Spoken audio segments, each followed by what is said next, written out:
자, 얘들아, 이제 비문학 들어갈게. 참고로 문법 같은 경우에는 오늘 안 할 건데, 안 하는 이유는 뭐냐면, 너네 그 1학기 때 했던 의문이랑 의문 변동 파트 있지? 그리고 문법 요소. 그거를 숙제로 내줄 거야. 그래서 문법은 따로 설명을 하지 않고 1학기 범위였던 부분 풀어오기를 숙제로 낼 거거든? 그래서 잘 복기하면서 풀어보시고, 만약에 풀었는데 잘 안 풀리거나 뭐 많이 틀리거나 했다. 그러면 다음 주 월요일날 갖고 와서 선생님이랑 한번 볼게. 알겠죠? 자, 비문학으로 넘어가서 1일차 부분 볼 건데, 요 지문, 요 6번부터 나와 있는 거래 비용 나오는 요 지문 있지? 요거를 좀 같이 대표로 좀 분석을 해보려고 해. 우리가 앞으로 이렇게 비문학을 봤을 때 이걸 어떻게 분석해야 되는지, 어떤 식으로 이 지문을 해석을 해야 되는지, 그거를 이제 오늘 할 거거든? 자, 책을 다 펴시고, 같이 볼게요.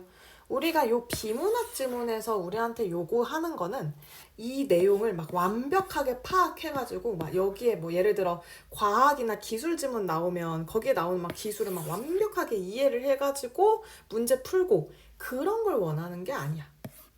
국어에서 요런 걸 주는 이유는, 이 긴 글을 주는 이유가 뭐냐면 너네가 이 텍스트를 스스로 해석하는 능력이 있니? 를 물어보는 거야.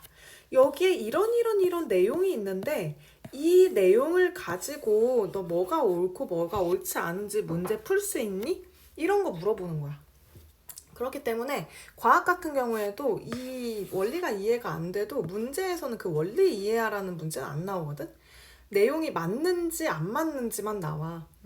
그래서 너무 쫄지 말고 우리가 앞으로 이 비문학을 볼 때는 여기에 무슨 내용이 나와 있고 글의 구조가 도대체 어떻게 되어 있는지, 어떤 내용들이 들어있나, 이런 거 위주로 파악을 하면서 문제를 어떻게 풀어가야 되냐, 그거를 한번 보도록 할게.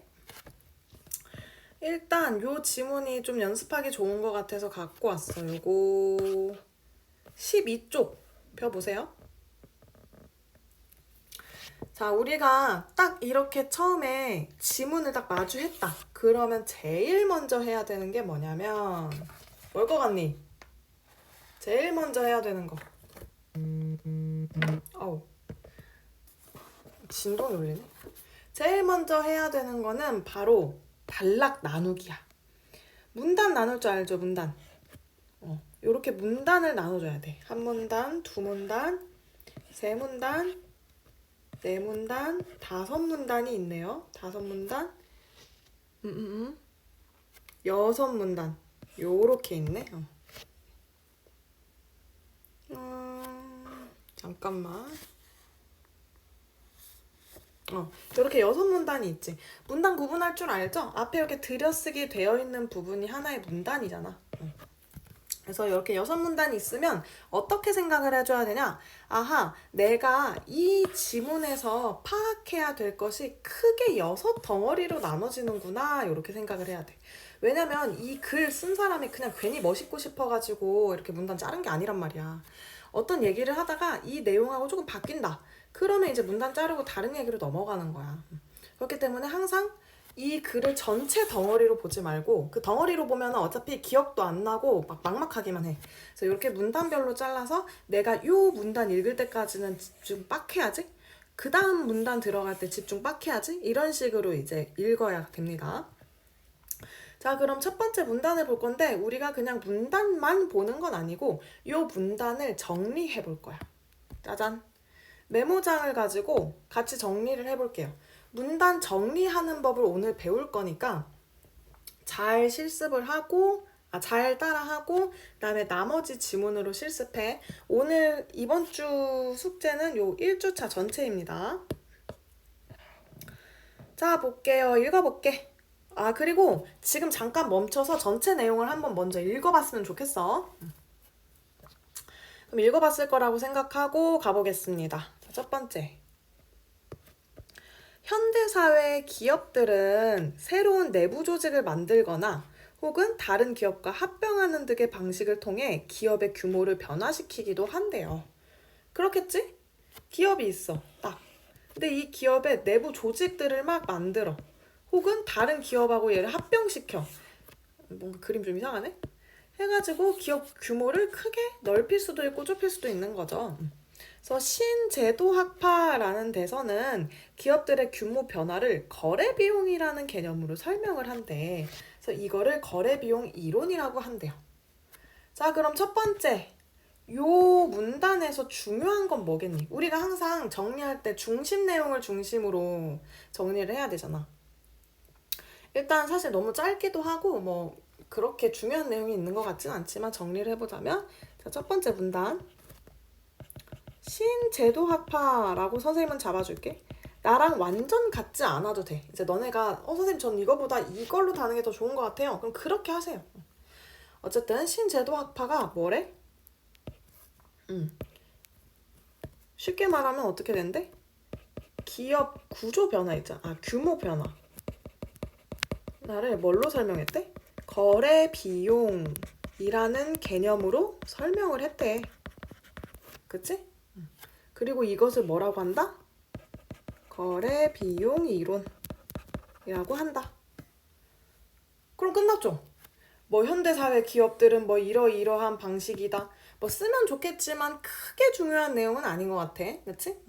넘어갈게요. 첫 번째 문단이기도 하니까. 그러면 우리는 이미 끝난 거야. 이 문단을 요렇게 지금 압축해서 설명을 한 거야. 신제도학파 사람들은 기업의 규모 변화가 있을 때 거래 비용으로 설명하는데 그게 거래 비용 이론이다. 너무 간단하죠? 이 정도는 입력할 수 있지? 자, 그 다음에 두 번째 단락으로 가볼게요. 이제 여기서부터 이제 본격적인 얘기가 나올 거 아니야. 같이 가볼게요. 거래 비용에서 말하는 거래 비용이라는 게 뭐냐면 재화를 생산하는 데 드는 생산 비용을 제외하고, 그러니까 어떤 그 기업들이 물건을 만들 거 아니야. 그 물건 만들 때 썼던 그 생산 비용을 빼고 나머지 경제 주체들이 재화를 거래하는 과정에서 발생하는 모든 비용을 거래 비용이라고 한대. 즉, 뭐가 있냐?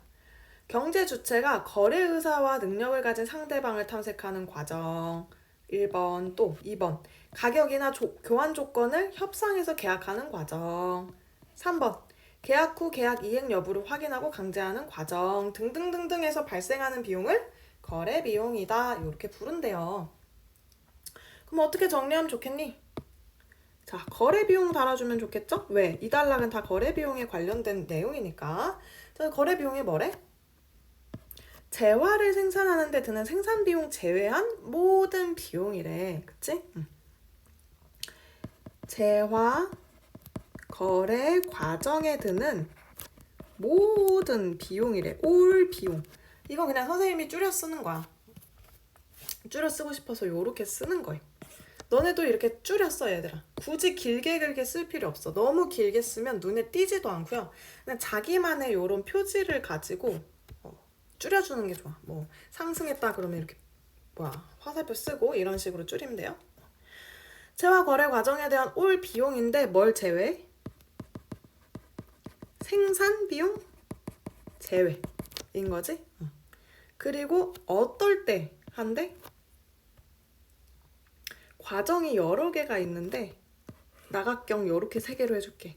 첫 번째, 두 번째, 세 번째. 뭐 있어? 거래 의사 있는 상대 탐색. 또 상대랑 협상해서 계약하는 과정. 또 계약 이행 과정 등등에서 거래 비용이 발생한대요. 그치? 이 정도로 정리해주면 되겠지? 혹은 이제 여기다가 거래 비용 발생 발생 예시? 정도로 써도 좋을 것 같기는 해. 어쨌든 이런 식으로 이 단락이 정리가 됐죠. 아이고. 어떤 식으로 이런 식으로 정리가 됐지. 이 단락이 이렇게 줄글로 이렇게 써 있는데 요렇게 줄인 거야. 거래 비용이라는 게 중요한 키워드고 이 거래 비용은 요런 건데 발생 예시에는 요런 게 있다. 그러면 이제 간단하게 정리되는 거죠. 그리고 이렇게 정리를 했을 때 내 머릿속에도 더 잘 남아. 구조화가 잘 돼서. 이런 식으로 정리를 하기 시작하면 얘들아 이게 처음에는 되게 느려. 엄청 생각하면서 어떻게 줄일까, 어떻게 구조 만들까를 되게 고민해야 돼. 근데 이게 좀 잘 되기 시작하면 나중에는 이 구조를 쓰지 않고도 이 구조가 여기서 보입니다. 진짜로. 그러니까 열심히 하시길 바래요. 자, 세 번째. 자자. 아, 이거 너무 짧네? 옆으로 좀 넘어갈까? 세 번째 문단 한번 같이 볼게. 그리고 이거 선생님만, 나만 지금 이렇게 쓰고 있는 거 아니지? 너네도 옆에다가 공책 놓고 써야 된다잉? 알죠? 검사할 거임? 제발 쓰세요. 자, 3문단 같이 보겠습니다. 자, 거래 비용 이론에서는 기업이라는 데는 시장에서 재화 거래할 때 발생하는 거래 비용이 시장 거래 비용이라는 게 있는데 요거를 줄이기 위해서 재화를 자체적으로 생산하는 걸 고려하게 된다고 봤다. 그치, 우리 잘 생각해보면 막 쿠팡 이런 데도 처음에는 이제 남의 물건 갖다 팔았잖아. 그치? 그 뭐 커머셜 사이트잖아. 그래서 뭐 우리 사이트에서 물건 파세요 이렇게 하는데 지금은 어때? 쿠팡 자체적으로 물건을 내잖아요. 왜? 남의 거 갖다 파는 것보다 우리가 생산해서 파는 게 조금 더 비용이 적게 들거든. 그래서 이제 그렇게 하는 거야. 그래서 자체 생산 이런 거 많지. 뭐 우리 그 막 옷 쇼핑몰 같은 것도 보면은 진짜 잘 나가는 옷 쇼핑몰은 막 자체 생산 이런 거 하잖아. 그게 다 이런 거죠. 시장 거래 비용 줄이려고 재화 자체 생산을 생각하게 된다는 거야. 그렇게 생각하면 조금 어렵지 않죠? 그래서 이런 상황에서 기업이 할 수 있는 건 뭐냐면 새로운 내부 조직을 만들거나 혹은 두 번째, 다른 기업을 합병해버려. 그래서 내부 조직으로 흡수해버려. 요런 방법을 할 수 있고요. 이렇게 해서 거래를 내부화 시켜버리면 어떻게 돼? 기업 조직 내에서도 거래가 일어나게 되는 거야. 요 말이 좀 이해가 되니? 기업이 뭐 예를 들어 내가 A 기업을 만들었어? 너무 얇네?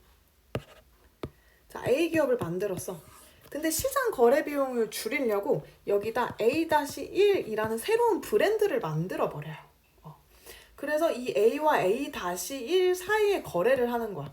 A-1에서 만든 이 자체 생산한 옷을 A에서 판매를 한다든지 이런 식으로 한다는 거겠죠? 자, 그래서 그 결과 거래 비용이라는 게 내부적으로도 발생을 하게 되는데 이걸 뭐라고 해? 이거 헷갈리니까 이렇게 할게. 조직 내 거래 비용이라고 한대. 그래서 이 시장 거래 비용하고 조직 내 거래 비용을 합친 거를 총 거래 비용이라는 용어를 쓰고요. 기업은 이 총 거래 비용을 고려해가지고 기업 규모가 어떤지 결정을 하게 된대요. 그러니까 내가 시장에서 판매하는 거 플러스 내가 조직 내에서 거래하는 비용을 다 합쳐서 우리 기업이 총 시총 얼마 정도 되는 기업인가를 판단한다는 거지. 그렇죠? 자, 그러면 요거 한번 정리를 해볼게요. 일단 기업이라고 달아줘 볼게. 기업 얘기니까. 기업에서 어떻게 한대? 시장 거래 비용을 줄이기 위해서 뭐 한대요? 재화를 자체 생산하는 것을 고려한대. 그렇죠?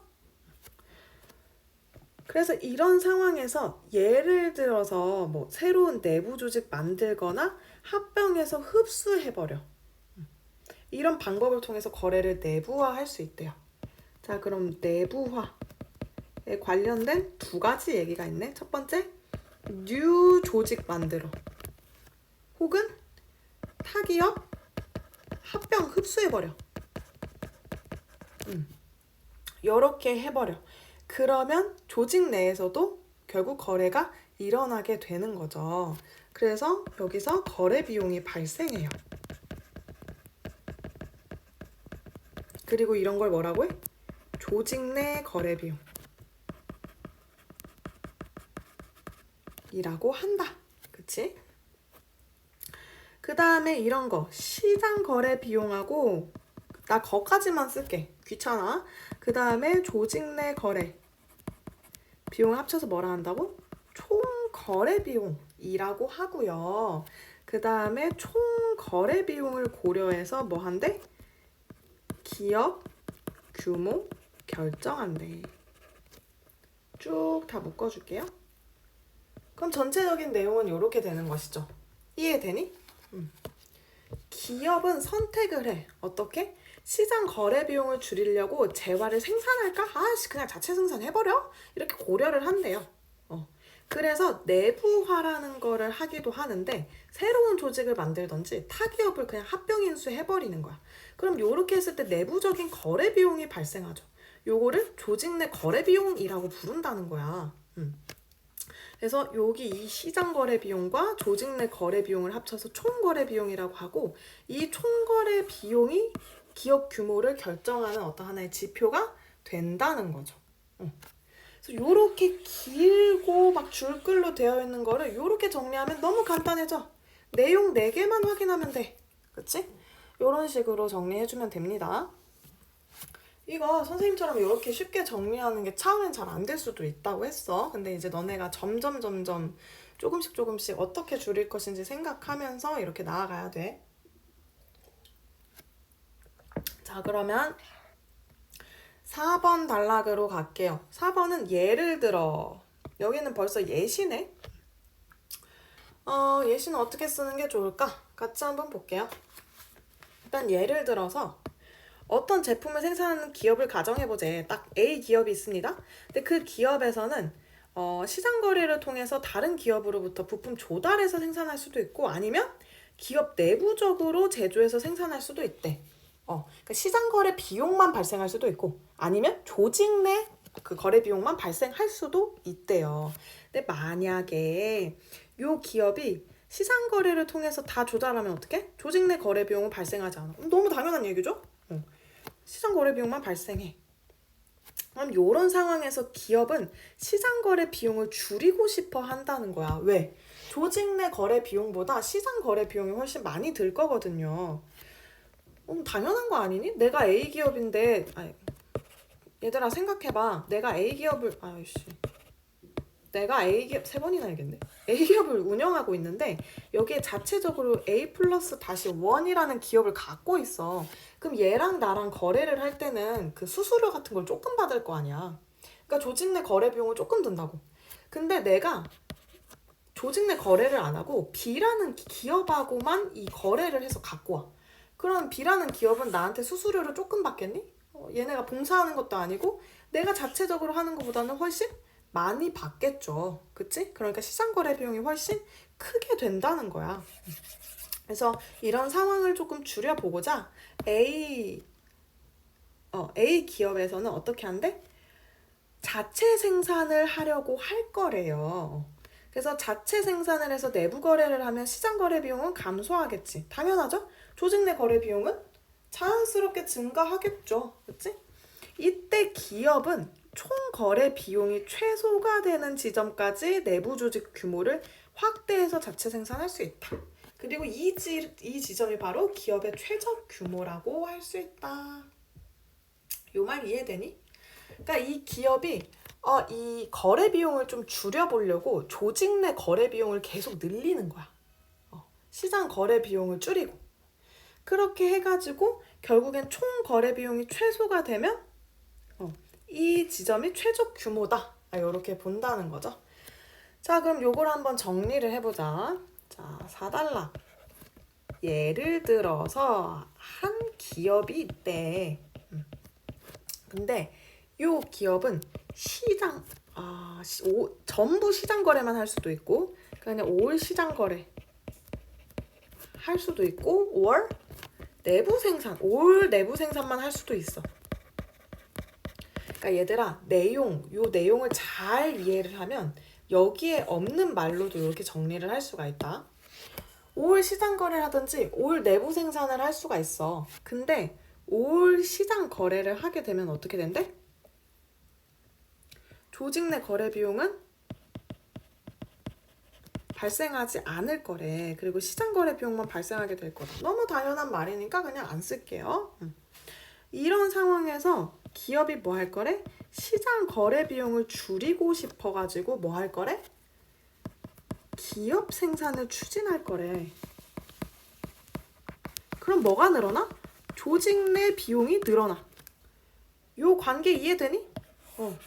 시장 거래를 줄이고 기업 생산을 추진하니까 조직 내 거래 비용이 늘어날 거다. 요거 이해되죠? 그래서 결국에는 뭐 할 거래? 총 거래 비용이 최소가 되는 지점까지 내부 규모를 확대할 거래. 총 거래 비용이 최소가 이렇게 쓰지 않고 헷갈리니까 이렇게 쓸게. 최소 될 때까지 뭐 한대? 부품 자체 생산할 거래. 그리고 요 지점이 기업의 최저 규모래요. 그럼 아까랑 폼이 좀 다르긴 하지만 이렇게 정리할 수 있겠죠. 한 기업이 올 시장 거래를 선택해. 그래서 조직 내 거래 비용이 없어져. 이럴 때 시장 거래 비용 줄이려고 기업 생산 추진하고 조직 내 거래 비용 늘려. 그래서 총 거래 비용이 최소될 때까지 부품 자체 생산해. 이게 기업의 최저 규모야. 요 긴 거를 요렇게 압축하는 거죠. 이해됐니? 사실은 선생님이 이렇게 써주는 것만 보지 말고 너네가 멈춰서 일단 쓴 다음에 보면 훨씬 좋아. 그럼 훨씬 빨리 늡니다. 자, 그 다음에 5단락 한번 볼게요. 내용 한번 볼게. 자, 그렇다면 거래 비용이 왜 이렇게 굵지? 거래 비용이 발생하는 요인, 이유는 도대체 무엇이냐? 요거 한번 볼게요. 거래 비용 이론에서는 이거를 인간적 요인과 환경적 요인으로 나눠서 설명한대. 그럼 여기다가도 두 개 써줘야겠지? 여기 거래 비용 발생 요인이 있는데 인간적 요인 있고 환경적 요인 있고 여기에는 뭐 있고 막 이런 식으로 써줘야겠죠? 같이 볼게요. 인간적 요인에는 첫 번째, 인간의 제한된 합리성, 두 번째, 기회주의적 속성이 있대요. 먼저 인간은 어떤 애들이야? 거래 상황 속에서 정보 수집하고 처리할 때 완벽하게 합리적인 선택을 할 수 있는 존재는 아니래. 그치, 맞지? 내가 만약에 이렇게 해보자. A 제품이 있고 B 제품이 있어. 근데 B 제품이 더 성능은 좋아. 성능은 좋은데 A 제품이 겁나 귀여워. 내가 그 캐릭터 중에 캐피 좋아하거든? 혹시 아니 얘들아? 요렇게 생긴 개구리가 있어. 산리오에서 나온 되게 헬로키티랑 마이멜로디 쿠로미에 밀려가지고 굿즈조차 제대로 나오지 않는 그런 비운의 캐릭터가 있어. 근데 여기에 내가 좋아하는 캐로피가 그려져 있다. 성능은 근데 구려. 그러면 나는 얘랑 고민하다가 뭐 사겠니? 둘이 성능 차이가 많지 않으면 난 얘를 살 거야. 그치? 그래서 인간은 합리적이지가 않아. 완벽하게 합리적인 선택을 할 수 있는 존재는 아닙니다. 그쵸? 그래서 조금 변수가 생기는 거고요. 거래 비용이 발생을 하게 되는 거고. 그 다음에 또 기회주의적 속성이 있다 했잖아. 인간은 효용의 극대화를 위해서 자신의 이익을 가려버렸네. 이익만을 추구하는 기회주의적 면모를 보일 가능성이 높대. 그렇지. 내가 물건을 사는데 사실 내 이익이 제일 높은 게 좋죠.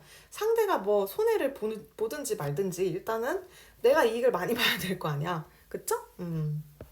인간의 모습. 그래서 이런 인간적인 요인으로 인해서 거래 상황 속에서 인간이 완벽한 선택 못한다. 거래 상대를 전적으로 신뢰할 수도 없다. 그래서 거래 비용이 발생한다. 라는 것이죠. 예를 들면 이런 거지. 이 기회주의적 면목. 내가 당근마켓에서 물건을 팔았어. 근데 양심 없이 돈만 받고 물건 교환하는 장소에 안 가. 그럴 수도 있잖아. 그치? 그럴 수도 있어. 그래서 운영자들이 뭘 만들었니? 안전거래라는 것을 만들었지. 그래서 수수료를 더 내고 안전거래를 할 수 있는 옵션이 생겼잖아. 그게 원래 번개장터 막 중고나라 이런 데 있던 건데 당근마켓도 생겼더라고. 그래서 거래 비용이 발생하게 되는 거죠. 인간이 너무 기회주의적이라서. 그치? 그런 게 있다. 자, 그럼 5단락 한번 정리해볼까요? 이 5단락, 6단락은 묶어서 정리하는 게 좋을 것 같아. 왜냐면 거래 비용 발생 요인 요 두 가지가 묶여 있으니까. 자, 그럼 정리 한번 해볼게. 뭐라고 하면 좋을까요? 일단 5단락, 6단락을 묶어서 보고 거래 비용 발생 이거 너무 작을 것 같아. 그럼 조금 당겨서 쓸게.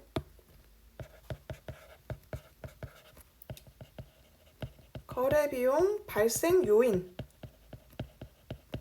대해서 얘기를 하는데 첫 번째, 인간적인 요인이 있다. 인간적 요인 두 가지 있었지. 뭐 있었니? 인간의 제한된 합리성. 또 하나는 인간의 기회주의적인 면모. 그치? 제한된 합리성은 뭐야? 인간이 항상 합리적인 선택만 하지 않는다. 난 캐로피가 있으면 캐로피 선택하겠어. 기회적인 거는 뭐니? 기회주의적인 거는 자기 이익만 추구하는 거. 이거죠. 요 두 개 때문에 뭐가 돼? 거래 비용이 발생한다. 요렇게 보는 거지. 그치? 여기까지가 5단락입니다. 간추리니까 되게 간편하지? 그럼 이제 6단락을 같이 한번 볼게요. 환경적 요인. 아까 거래비용 발생 요인에 인간적 요인하고 환경적 요인이 있다 했잖아. 근데 환경적 요인에는 두 가지. 첫 번째, 자산 특수성이라는 거랑 두 번째, 정보의 불확실성이라는 게 있대요. 자산 특수성, 이건 뭐냐면 그 다양한 거래 주체를 통해서 일반적으로 구할 수 있는 자산이 아니라 특정 거래 주체와의 거래에서만 높은 가치를 갖는 자산의 속성이 있대요. 특정 주체랑 거래했을 때 높은 가치를 갖던 게 다른 주체와의 거래에서는 가치가 하락하는 경우가 자산 특수성이 높다라고 할 수 있대. 자, 얘들아, 초반에 말했지만 자산 특수성이 뭔지 정확히 완벽히 이해가 안 돼도 이 말만 알고 있으면 돼. 자산 특수성은 뭐야? 특정 거래 주체와의 거래에서만 높은 가치 갖는 자산 속성이야. 그래서 다른 주체와의 거래에서는 가치가 하락하는 경우 자산 특수성이 높다라고 할 수 있다. 그럼 반대로 내가 이 사람하고 거래하든 이 사람하고 거래하든 이 사람하고 거래하든 가치가 똑같아. 그럼 자산 특수성이 낮은 거죠. 예를 들면 이런 거 한번 해볼까? 내가 마니아층이 있는 게 뭐가 있을까? 예를 들어 그 오타쿠 피규어를 팔아. 그럼 이거는 누가 사고 싶겠니? 오타쿠들이 사고 싶겠죠? 오타쿠들은 막 이걸 막 100만 원 주고도 사고 싶어 해. 근데 일반 사람들은 어때? 아, 뭐야, 이 피규어 마음에 안 들어. 나 10,000원 줘도 안 살 거야. 뭐 이럴 수도 있잖아. 그치? 그래서 이런 건 자산 특수성이 높니 낮니? 굉장히 높은 거죠. 근데 반대로 내가 뭐가 있을까? 아이스크림을 팔아요. 돼지바를 팔아. 그럼 이 돼지바는 어떤 특정 사람들만 원하니? 아니, 모든 사람이 이거를 먹을 수 있고 먹고 싶어 하고 모든 사람이 그냥 평범하게 구매를 해. 그럼 얘는 자산 특수성이 높니 낮니? 낮죠. 모두에게 팔 수 있으니까. 요런 거야, 요런 거. 자산 특수성이 별게 아닙니다. 자, 그 다음 볼게요. 이때 자산 특수성이 높으면 경제 주체들이 기회주의적으로 행동할 가능성이 커질 수 있다. 그래서 이를 보완하고자 다양한 안전장치를 마련하려고 할 것이다. 그렇겠죠? 내가 그 오타쿠 피규어를 팔아. 근데 이게 전 세계에 몇 개밖에 없고 막 이걸 사려고 하는 사람은 막 너무 탐을 내. 그럼 내가 어떻게 써? 가격을 겁나 높여버리겠지. 그치? 근데 이제 그걸 방지하려고 거래적으로 막을 수도 있고 그러겠죠. 자, 그래서 이 안전장치를 마련해야 되기 때문에 거래 비용이 높아질 수 있다라는 거. 이게 자산 특수성 관련 내용이었고, 정보의 불확실성에 관련된 내용 한번 볼게요. 여기 붙어 있죠? 다음으로 거래 상대의 정보를 확인할 수 없는 상황에서 거래 주체는 자기 이익을 위해서 정보를 공유하지 않을 가능성이 높다. 그치? 그래서 정보가 불확실한 거래 상황일수록 주체들은 상대의 정보를 알아내기 위한 노력을 할 거고 이로 인해 거래 비용은 높아지게 된다라는 거죠. 자, 거래 상대의 정보를 확인할 수 없어. 내가 당근마켓에서 뭘 사고 싶어. 근데 저 사람이 정말 우리 동네 주민 사람인지 사기꾼인지 알 수가 없어요. 그치? 그러면 거래 주체는 자기 이익을 위해서 정보를 공유하지 않는 이 사기꾼의 경우 이거랑 조금 맞지 않지만 그래서 정보가 불확실한 거래 상황이면 상대의 정보를 알아내고 싶으니까 노력을 하게 돼. 예를 들면 안전거래를 해가지고 이 상대의 뭐 전화번호를 알아낸다든지 뭐 이런 거죠. 그로 인해서 수수료가 붙는 등 거래 비용은 높아지게 된다. 뭐 이런 식으로 볼 수 있겠죠. 그러면 6번 단락 한번 정리해보자. 거래 비용 발생 요인이 인간적 요인하고 환경적 요인이 있죠? 크게. 근데 이 환경적 요인에도 두 가지가 있어. 자산 특수성 그리고 정보의 불확실성. 근데 요거 두 개는 내용이 좀 많아서 여기다 쓰기엔 너무 조그맣긴 한데 한번 써볼까요? 조금 늘려서 써볼게. 너네는 꼭 공간을 잘 확보하도록 하여라 얘들아. 자산 특수성의 세부 내용 뭐 있니? 일단 특정 거래 주체와만 할 수 있을 때 특수성이 높아지지. 그치? 이럴 때 경제 주체가 이기심이 발생할 수 있어. 그러면 요거에 대한 보완책으로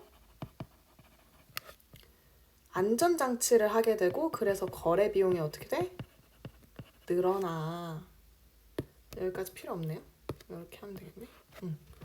요런 특징이 있다. 그리고 정보 불확실성은 어떠니? 얘는 아이고야. 이익을 위해서 정보 공유.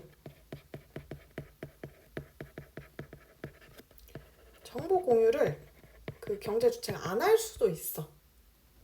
그래서 이럴수록 어때? 상대 정보 알아낼 노력을 하게 되고 그러면 어떻게 돼? 거래 비용이 높아지게 되는 거야. 그치? 좀 글씨가 날아가긴 했는데 어쨌든 알아볼 수는 있겠죠? 요렇게 되는 거다라는 거 확인을 해주세요.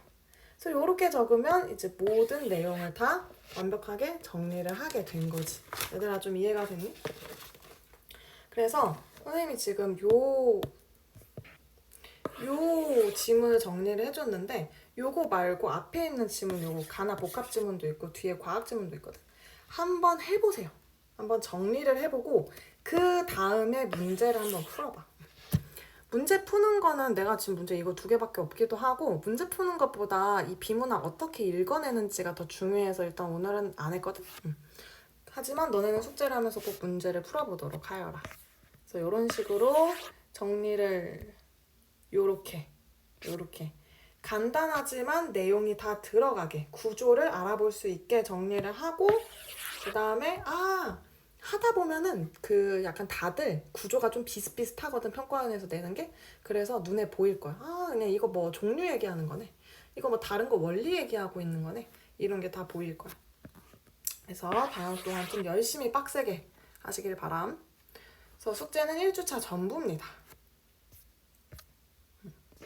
여기까지 하고 이번 주 숙제 좀 설명을 할게. 얘들아 이번 주 숙제 1주 너무 큰데?